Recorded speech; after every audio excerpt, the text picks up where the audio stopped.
Welcome! In this quick guide, we'll show you how to turn on a microphone on Windows 11.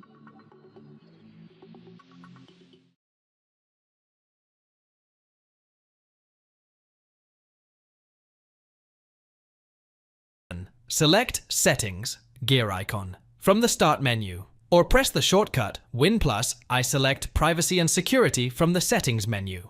Choose Microphone from the right sidebar. Toggle the switch under Allow apps to access your microphone to the On position.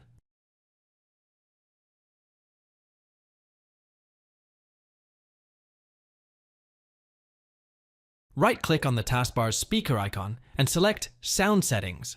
Under the Input section, select your microphone from the list of available devices. Click on the device and then click Device Properties.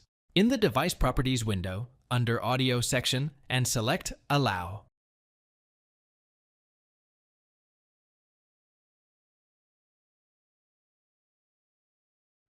Go to the Start menu and select Device Manager. Expand the Audio Inputs and Outputs category. Right-click your microphone device and select Enable Device. Thanks for watching. If it helps, make sure to hit like and subscribe.